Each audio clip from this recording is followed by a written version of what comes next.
Hello, everyone. I hope you can hear me well. My name is Olga Kuzmina, and I'm IOSH Environment Waste Management Group Committee member. And today we are hosting Jing, who is a waste and safety technician in chemistry department, University of York. And Jing has a PhD in pharmaceutical chemistry and PhD in chemistry. And last 6 years, she is helping to students and researchers in Department of Chemistry to manage their chemical practicals, research, including waste. So, Jing, please, if you are ready to start, could you please share your screen and start the presentation? So today's my talk is called Release Laboratory Waste to Contractor. Like Olga already said, I'm a technician working in the store part-time. So today's presentation will focus on activity happening in the store. And also I will cover like a waste definition and what's the role of store staff and what we expect from a contractor. And finally, we will have a look about unknown waste. So let's start from waste definition.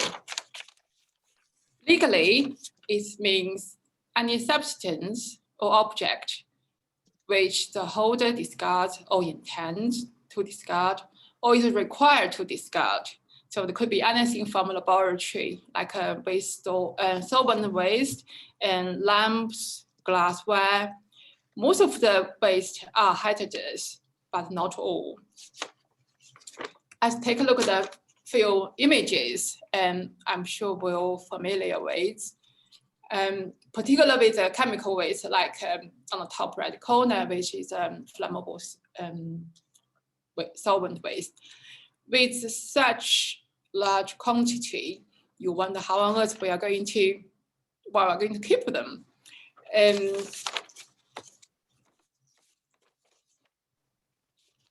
So for the answer for that question is, we have a designated space we call the waste store.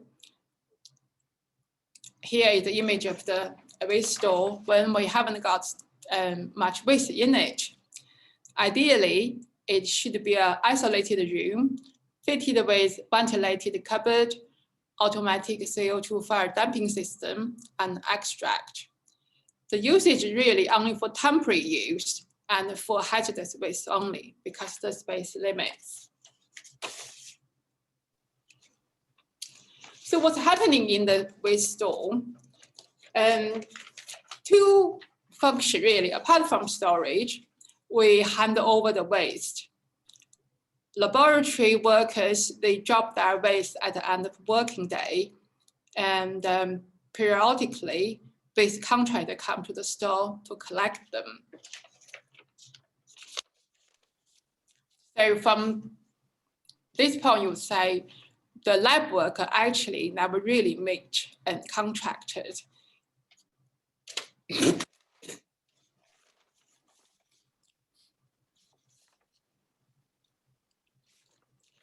So only things to connect these two group individuals are waste. In their eyes, they have quite a different view about how to categorize them and how to deal with them. So in this slide, we'll show you first column shows the contractor. Broadly speaking, they group everything into two groups. One is the regular one or bulky ones. So you'll put things like laboratory produce every week, every day. And other ones is they call them lab small. That's a new word I learned on this job.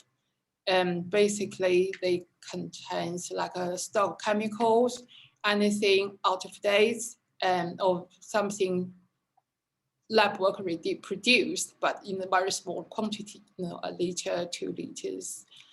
But for lab worker, they have their own waste stream.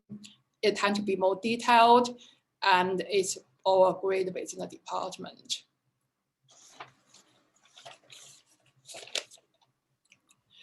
So here we have some color code here. One coded in green, another blue. The reason for it is, although from lab work point of view, they just say it's waste, but there are two different ways of handling the waste from waste contractor. So at this point, I just want to bear in mind. So we have two ways of dealing with them. And the next slide, I will show you how this is done. And before I go any further, rather than produce very abstract situation, I will just take you through what's happening. Use one collection as an example, and show you how the collection is done and what you have to do in the before collection, what's happening on the day, and what's happening afterwards. So first thing, before anything can be collected, waste producer have to make a waste listing. That includes your producer table or spreadsheet, or if just one or two items, you'll probably send by email. But you need to include this for information such as description, what's in it, and if you know the concentration or quantity, what the waste state is, and what's our property. These things can be done, the listing can be done either by store staff or by contractor, but the list must be with contractor a few days before collection day. And here we see there's two color-coded tables. They are actually two kind of forms, the heading of two forms. The top green one described as consignment notes. The blue one is, they call it lab small. The contents are very similar. The difference is the consignment notes contains the EWC code and the UN code, but that is for another talk. We are not talking here today. So how these two forms actually work?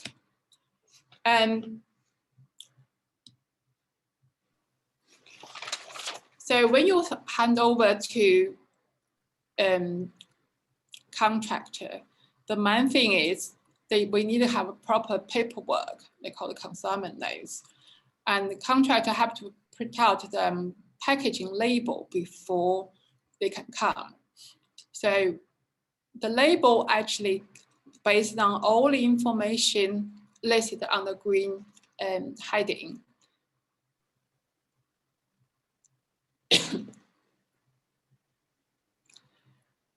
With your lab smalls, contractor have to regroup them. They put them into packing stream. For example, acid together, oxidizer separately. And then they print the label according to the packing stream rather than your individual chemicals or waste. So it's only when you produced proper consignment notes and the label can be printed out. Well, produce consignment notes and produce label is not the only thing contractors have to do. They have to prepare packing materials, packing containers, and find the right vehicle and qualify the driver. So it's quite a logistic operation. That's why they take times. And also with WM document, that's the waste classification framework. Most of the lab worker is not very familiar with them. So we really rely on waste contractor to help us to assess the waste. At this point, I would like to remind you, although contractor does majority of the legal work, the paperwork, I mean, but the legal responsibility remain with the waste producer. So just bear that in mind. So on the day, you got everything you need. Here is a few images to show you the packaging container. So they could be metal drums, it could be plastic containers, but they have to be UN approved.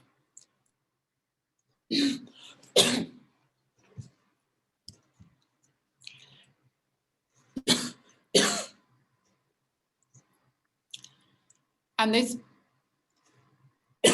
excuse me.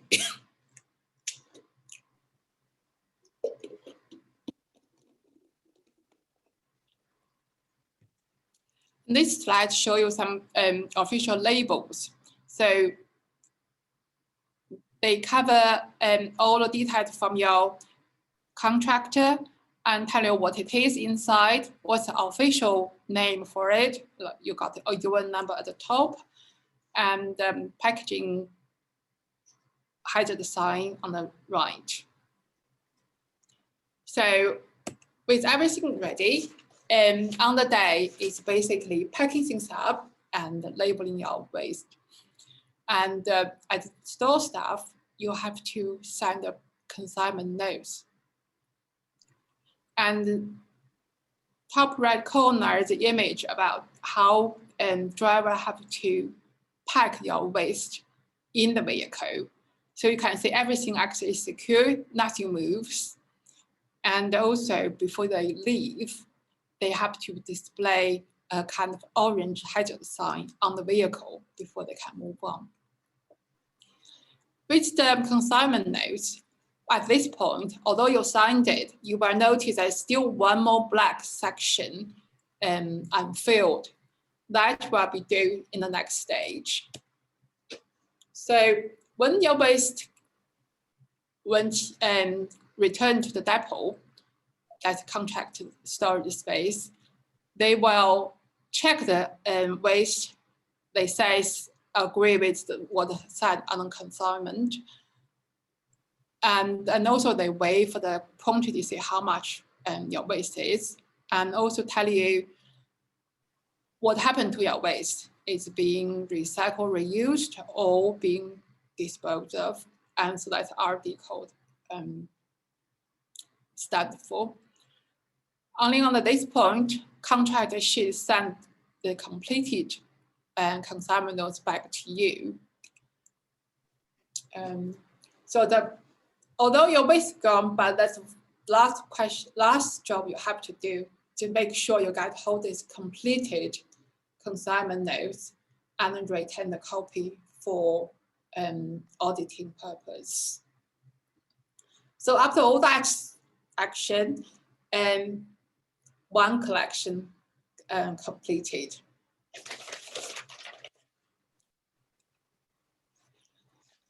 Next, let's just say a few words about job role for store staff.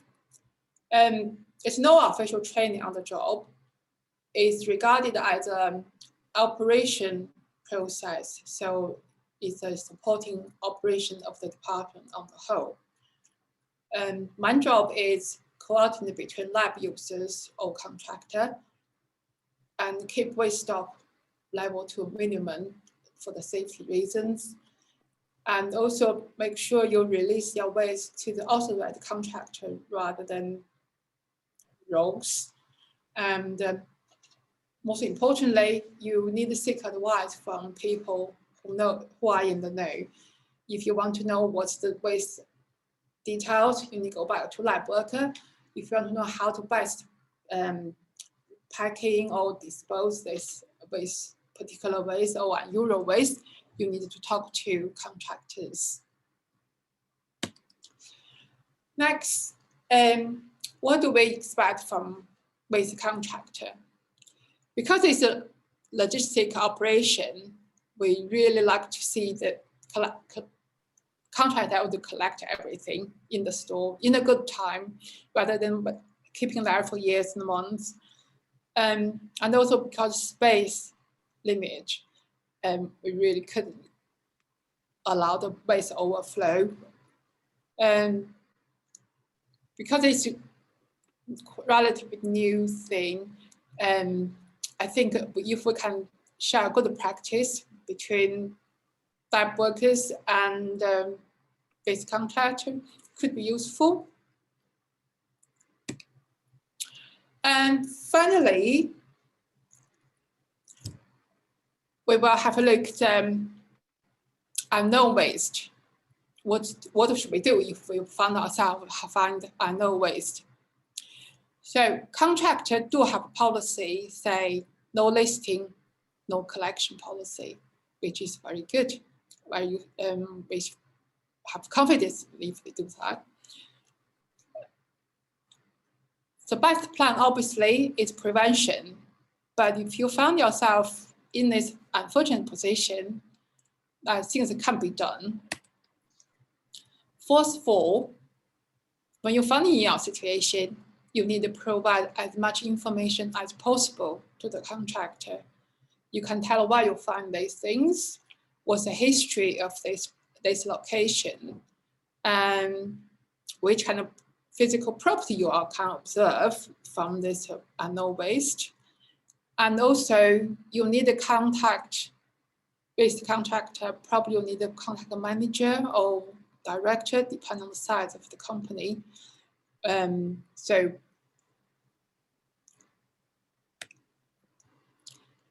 when you cut an agreement with them, contractor will segregate your unknown waste into solid, liquid two stream. But they have a very small amount they can take each time. 2 kilos is maximum. Or if it's larger than that, they only do 1 item at a time. And that have to be treated as a one-off special collection. It's not counted as your normal ones. So at this point, I want to do a final remark. Probably you realized the release laboratory waste to the contractor is a process that is a highly regulated logistical operation that involves multiple stakeholders. And the knowledge and experience gap between ideal situation and the daily operation have been noticed. So training provision and this resource sharing could be benefit for all parties involved.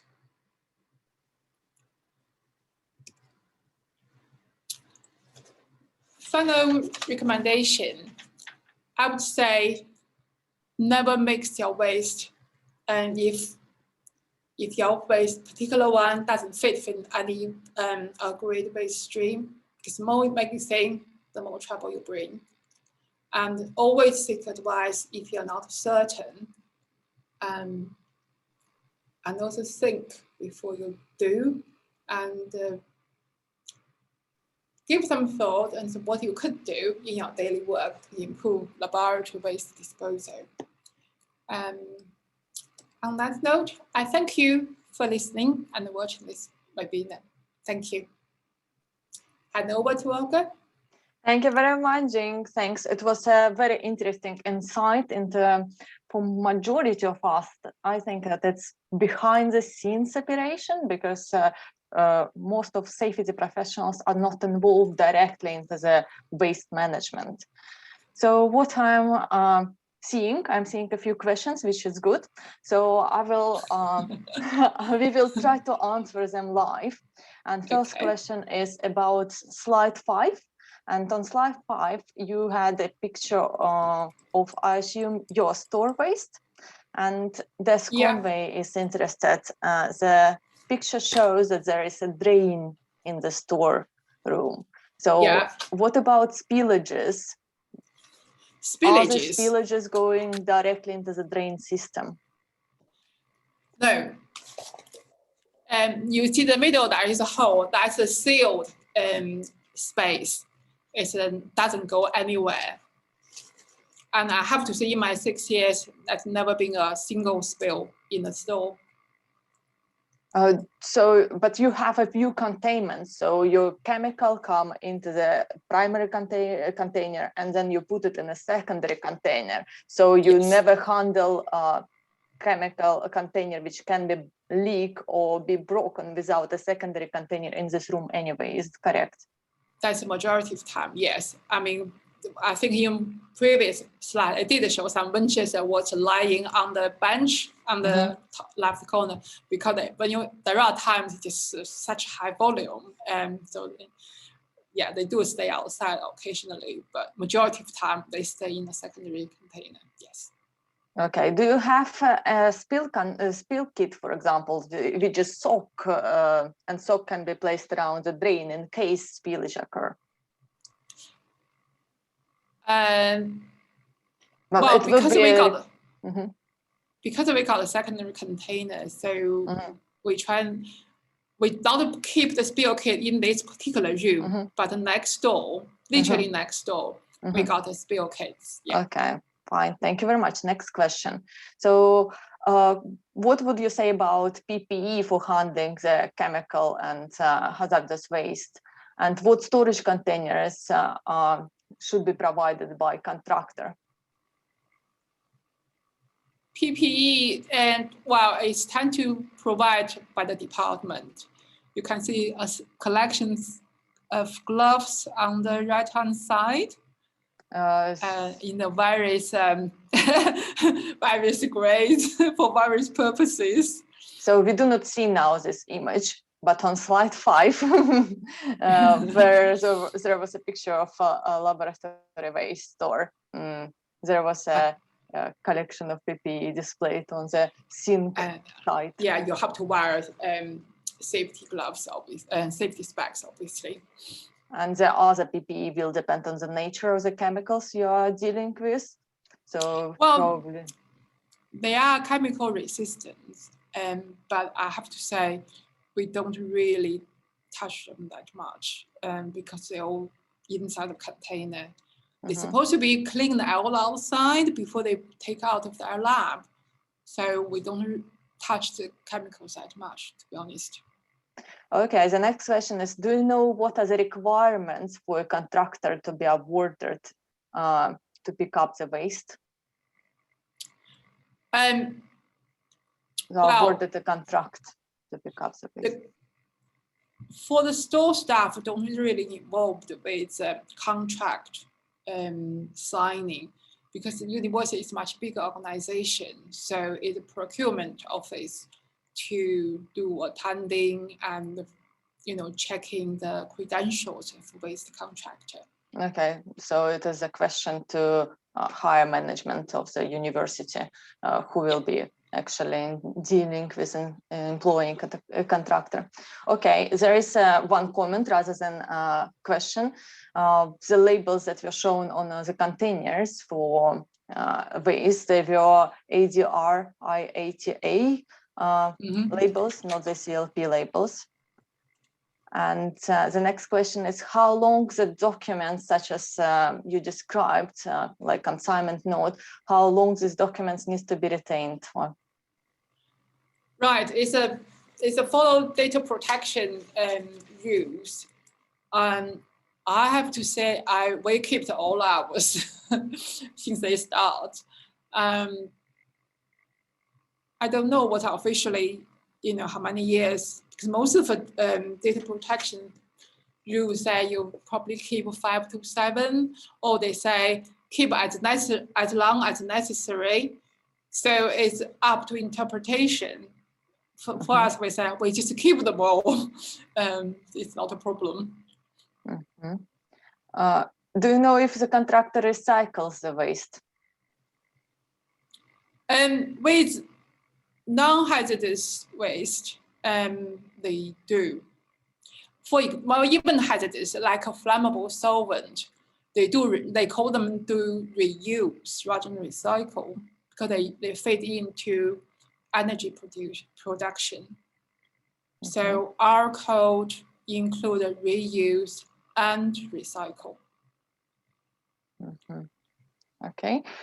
Do you know what are the exhaust or smoke control specification for the storage of chemicals per size of the storage area? Is it something that you can advise on?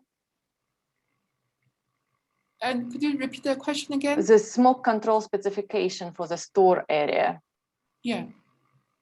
So you have probably a certain fire control detectors, smoke detectors.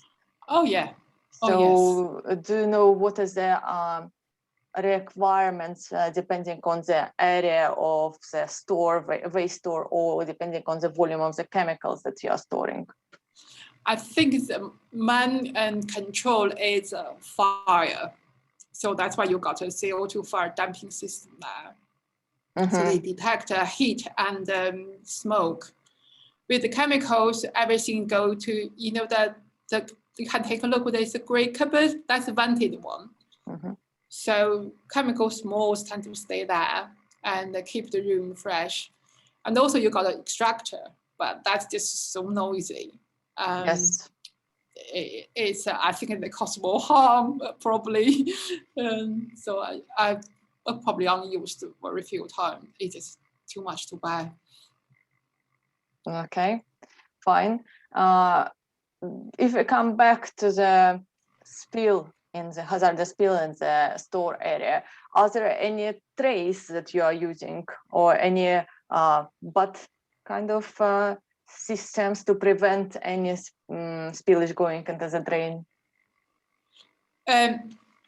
The drain, only drain is a hand wash basin there, because all the other area that's not, the drain on the floor. No, that's not a drain. It's just a hole. And where does it lead? No, it doesn't go anywhere. If you put too much in, it just overflow, come out. I see. Fun, interesting design. Okay. So interesting question here. How is your waste stream funded? So is lab waste treated like a central service, or is it funded by each team who pays separately for each collection? Right. For our department, we have every research group contribute for the operation, for the running of the department. So money actually come out of departmental budget rather than from each group directly. They just make life slightly easier. I know probably unfair because some group probably produce more waste than others, but it just reduces so much workload for everyone. Okay. What health and safety measures do you have in place to ensure that no known or unknown exposures are occurring? So do you have any health surveillance measures for the staff who is working with hazardous waste?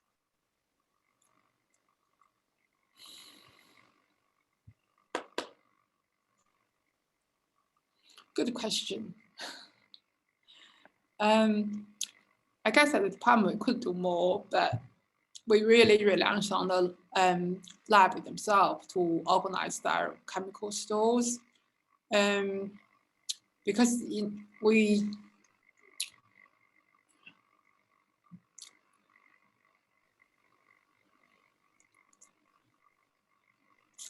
I'm not sure how to reply this question, Koga. Okay, fine. Next question. So perhaps in Department of Chemistry, you do not work with hazardous substances that will require you to do the health surveillance, but the people who work with certain chemicals which are requiring health surveillance, they will be then inducted and instructed in a specific way. So the next question is, can you please explain about chemical waste management? And I think if just a brief outline, who is responsible for what? So the initial people who are researchers, they are producing the waste and they are responsible for packaging the waste properly in the primary containers. Is it correct? With the primary one, yes.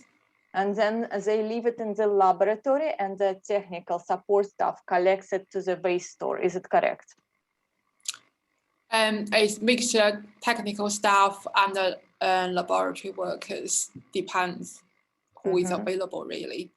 And who is preparing the documentation for the contractor? And in our place, I do it because it just basically saves the time. Because if I list them, they can just collect within a week. If they come to list, they come twice. The first one, they do the listing, and then second time come to packaging sub and collect them. So it just takes very long time. Do you know how fires are controlled within the stores? So you have not mentioned anything regarding ventilations and to prevent control heat temperatures that can be onset of fires. Yeah. So I think that we just talked about it with the CO2, that you have a CO2 fire. Yeah. I also have a fire extinguisher. And I got plenty next door that was used for fire extinguisher training. So yeah, if a smaller fire, I do have something handy to use. Okay. I haven't used it in the last 6 years. What are the specific precautions if you store more than one type of waste in the same storeroom? And a good example here would be, for example, if you store oxidizing chemicals, waste chemicals, and flammable waste chemicals, and we all know that they cannot be stored together. So what are the precautions you have in place? Well, when the waste level low, it is slightly easier because you can, locate them in different corner of the room or in the different shelves, different part of the cupboard. But when it's overflow, it might become difficult. So we try to. That's one of our biggest ways that contractor, please come every week. Don't delay. So when we got like we had the snow, very heavy snow, when they can't really come, we're really struggling with the space. So when that happened, we have to negotiate with other lab space. Like we have something called a hazard lab that's not always in use. So we actually put the really dangerous ones in that hazard lab for temporary storage, and leave notes that just say what it is and who you should contact to if you want to use this room. Yes. To my knowledge, this happens often when waste are left in the research laboratories and they are collected on the day by the contractors for certain reasons. One of the reasons, incompatibility. Another reason can be, for example, if waste requires cold storage. I'm not sure that your store has anything that can provide cold storage. No, I don't have a cold storage room. So this is the same then. Yeah, now what I do now is when I fill the waste listing, I actually put in brackets in fridge. So I will negotiate with one of the lab or whatever whichever fridge is available with the department. I will have a second box or container say, this is the waste for Jing to collect. So put the data on. So next time you say, if you say, oh, I can't find it in my cupboards, but it under consignment note say it's in the fridge. So I say, oh yeah, I remember now. I'll just quickly run up to the upstairs in the other building and fetch them for the contractor. You mentioned that you are trained in use of fire extinguisher. Is store staff, are they trained to deal with spills? Because I know that in my university, for example, there is a specific training for dealing with spillage for the store staff. All the store staff are fire extinguisher trained. And spill training for the spillages, how to use absorbent mats, something like this? Because you mentioned that you have a spill kit, but have you been trained how to use it? That's, I think, included, not for store staff. Let me think of it. All the lab workers obviously trained. This is something to consider. Maybe. Yes, you give me an idea now for training course. Okay. The next question is that we were talking about solid, liquid, powders, waste. What about gas? So cylinders of gas, how do we dispose of gas? Gas is very separate, and we don't keep gas in this waste store because gas cylinder actually on either side for this waste storage. And on the whole, cylinder actually go back to providers. So because on the gas cylinder, on the collar, you can see who the cylinder belongs to, which number you need to contact. I mean, I have been tracing cylinders over 3 companies. You mean over the decades, the company being sold down, but you phone the original number, you still get answer. So they do come collect them. Okay. Occasionally you got a lecture bottle, which when they supplied by chemical company, which is really bad because they don't take them back. So we have to find authorized company, which they do collect lecture bottles. Then they will produce all the packing labels and tell you which kind of box you can use. And they got a special pickup truck to take them away.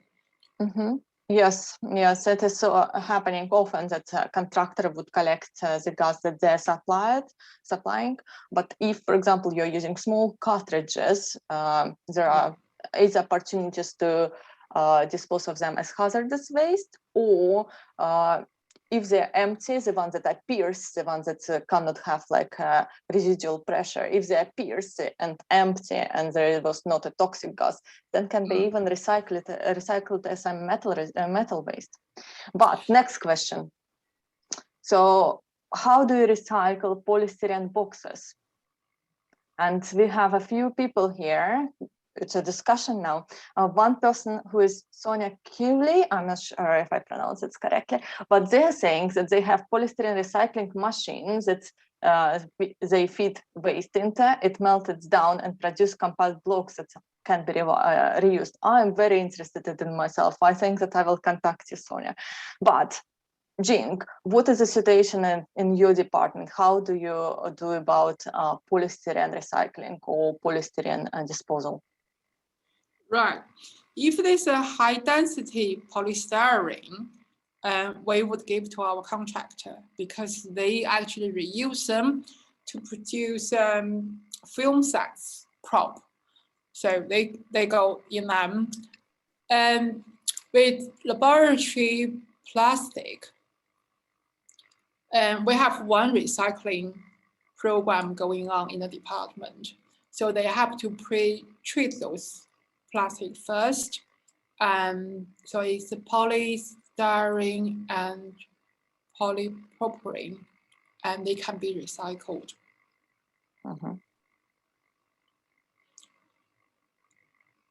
Anything addressed have to be disposed. Can't recycle, unfortunately. Okay. So we have one comment from Andrew Fletcher, who is saying that legally 3 years timeline is a requirement for the keeping of consignment notes. Really? And there was very interesting question here. How to determine if the chemical is hazardous? That's a very good question. Well, legally, I mean, we considered, say, if any items, mixture of single substance, it doesn't show any hazardous symbol, then we consider it non-hazardous. But again, with waste, very often you don't measure them in terms of concentration. You don't know precise quantity in it, so it's very difficult to say, it's hazardous or non-hazardous in that sense. So without further analysis or quantitative analysis, it's very difficult to say. So for the ease of operation, what we tend to do now, if we're really not sure, we just say we consider it the worst case scenario. So better safe than sorry. So that's our approach. So I'm also aware that there is a technical guidance with WM3, and it will tell you certain limits for if chemicals at certain concentrations are considered as hazardous. So if you have like 1 ppm of this chemical in kilogram of your waste, the waste is still not considered hazardous. But if you have 20 ppm, it is now hazardous. So something to look into. Yes, as a framework, it's very good to set the boundary. I think it's a practicality is an issue, because lab worker wouldn't take all their time to analyze their waste. And there's a time limit, resource limits. So it's a good question to think about it. But how to resolve it in practice is to take a lot of actual work that would say, people say, oh, yeah, that's why we have a contractor, so they can analyze it in their time. So yeah, it's I guess this kind of thing will be ongoing until the whole industry changes the practice. We'll probably have to carry on what we do right now. So another interesting question, and I'm not sure if you will be able to answer. So question is related to clinical and animal waste, and regarding the color of the bags used. Do you use any clinical and animal waste? So most labs use orange one labeled for incineration, but a person here came across labs that are using yellow ones. Does the color matter, or do they follow the same route of disposal regardless? Those color matters, because the different color means there's a different disposal routes. They have a different requirement. So orange is not equal with red, red not equal with yellow. That's why it's color coded. So there is an answer in the thread line, but I also will add. So the answer in thread line that I just lost. Sorry, just gone from my screen. So yes, orange waste will be alternative to treatment, right? Or incineration, and yellow will be incineration. So there is a specific route that each waste take on. They maybe all go to incineration, but the price probably different, and they probably do different collection. I also aware that there is a color coding for chemical waste to be disposed of in yellow bags, and any even biological waste, if it's chemically contaminated, it should go then into the yellow waste. Yellow, I think they're officially called offensive waste. That's a very low. This is this tiger stripe one. This is different. Yes, that's tiger stripe one. Yes. So yes, it is a bit more complicated to be answered straightforward here.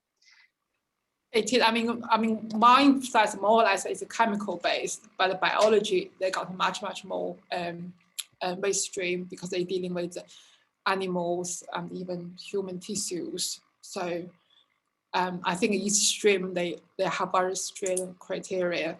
So that's why it's have different color. There is a guidance for what can go in which stream. So you need to refer and have a look why exactly some goes into the yellow and orange. Maybe there is a mistake. I think in biology you will find this kind of waste stream, which kind of thing going to red bag, which one going to orange bag, and which bag go to which color the bin outside. So yeah, they all color coded. You have to follow them. There's no way around it. We have two similar questions. So the chemical waste bottles, if they are fully washed, are they still classified as hazardous waste? And also second similar question was how to dispose of chemical containers with a residue in them. So you use the container, it still has a residue, how you dispose of it? It depends on which kind of chemical we're talking about. I mean, if really hazardous chemicals, I actually dispose the residue with the container as a lab small, so they can, whatever they need to do, they need to do it. By the way, the low hazard one, the chemical bottle can be rinsed out, cleaned it, and then the smaller bottle can go to glass waste. Yes, I agree that if it's cleaned glass, it can be easily returned to supplier or disposed as a clean glass waste. And if it's contaminated, you will dispose of it depending on the contamination, and it will not matter is it's like 1 milliliter there or is it a full bottle. Well, it will matter because it's weight difference, but the root will be the same. Yeah. So there are a lot of questions. Wow. Okay. Let's go one by one. Yes, doing it. So what does the waste contractor do to prevent uncontrolled reactions between waste? Do you know?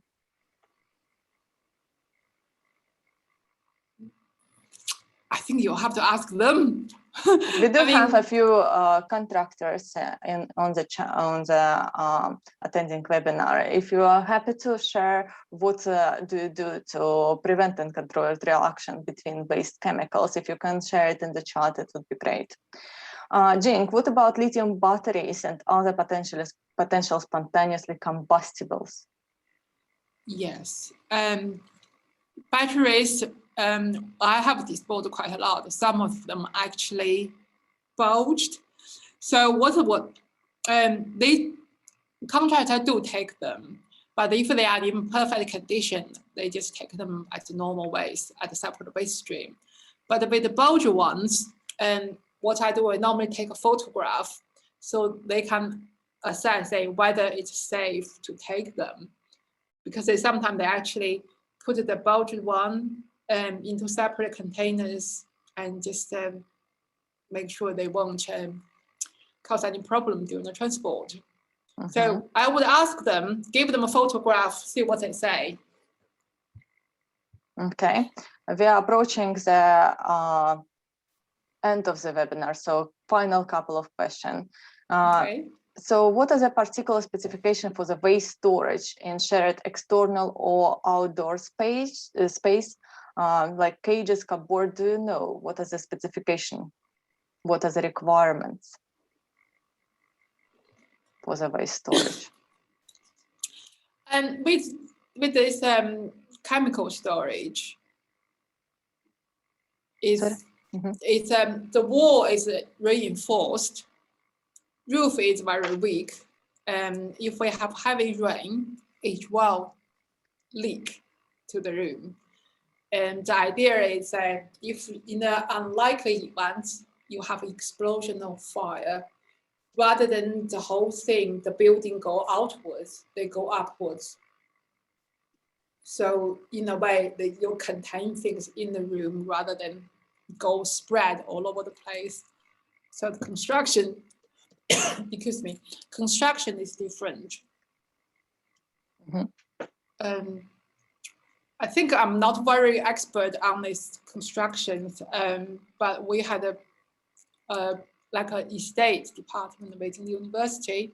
We have some expert people can instruct us. I mean, this store is about 30 years old, so they definitely meet that current standards, that current regulation.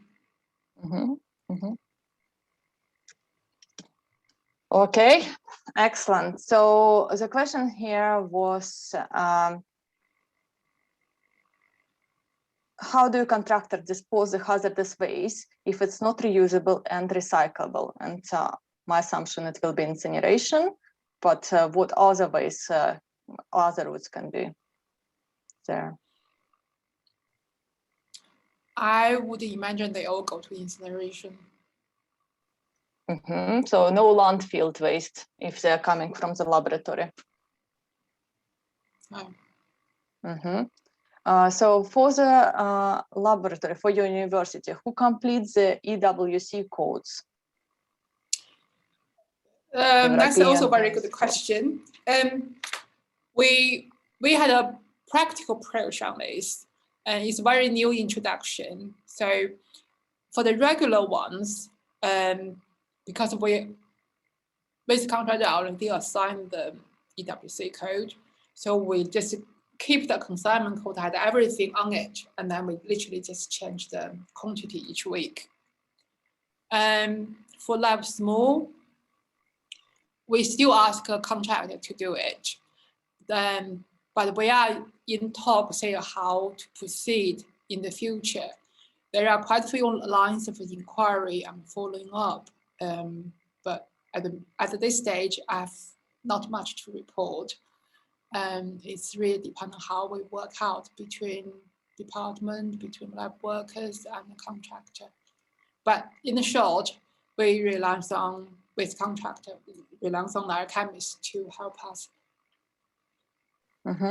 Fine. So there is a comment from a contractor who says that IDR book would guide them how to segregate incompatible chemicals for transport. It's one of the previous action. Yes, but ADR is something we are really not familiar. And also, I don't know how people actually get on that training course for ADR classification. It's not really available to us. You should discuss it with your department, because it should be provided, or if you require it for your job, it should be provided.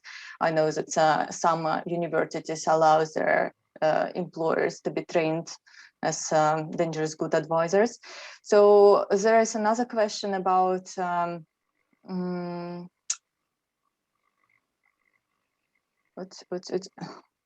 regarding the animal waste. So in research labs that may use animal like rats for testing and educational purposes, what are the recommendations for this type of waste?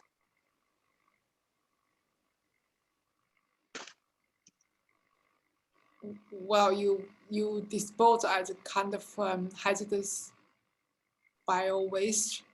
You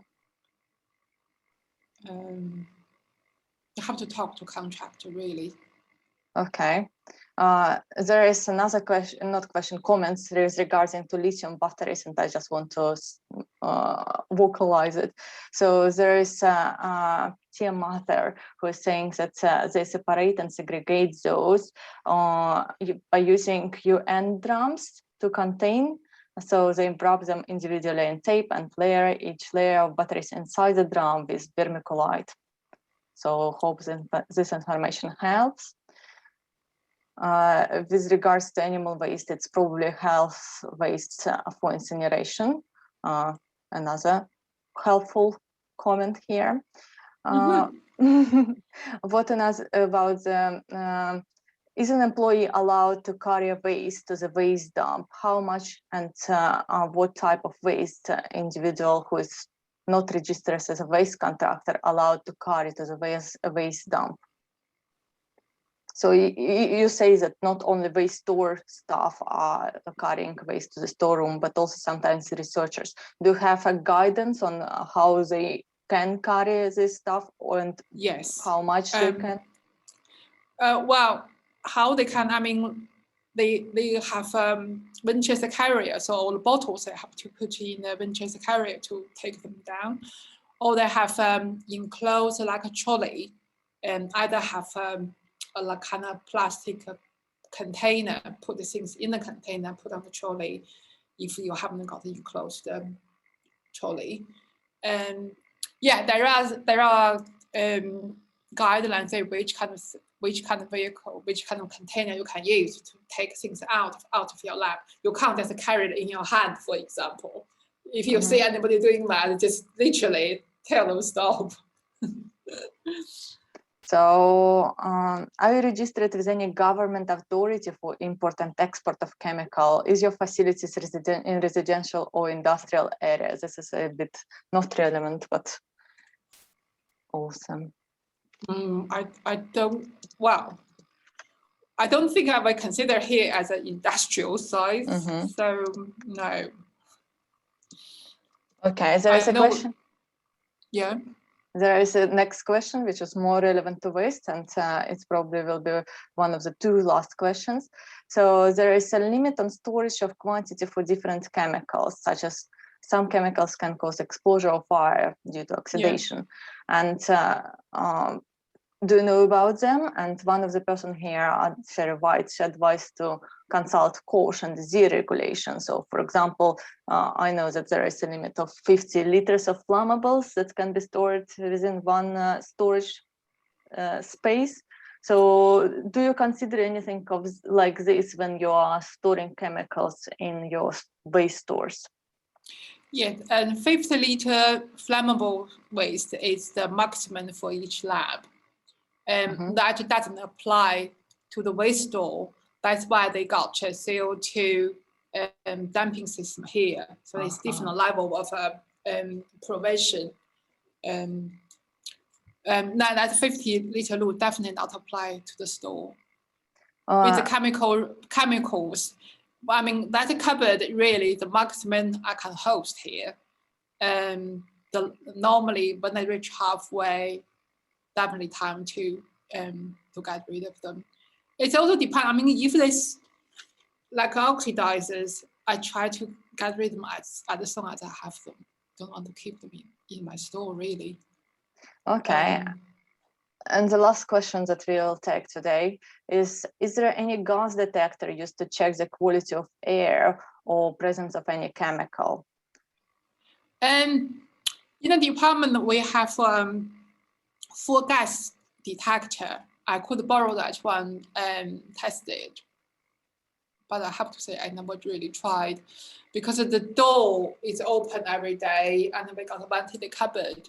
So in theory, it shouldn't be have any problem really. Okay, well, thank you very much. I hope that you enjoyed the session and that majority of the questions you answered and it's useful. Especially I've seen that there were a few exchanges between our attendees, so hopefully you could find a good person to answer your question, if not us. And I will try to make sure that this questions and answers file somehow also available to the attendees. So we'll try, but not promise. Otherwise, recording will be available on the IOSH website. Thank you very much for attending, and we will look forward to see you again. Thanks a lot. Thank you. Thank you, Jing. Thank you, Gola.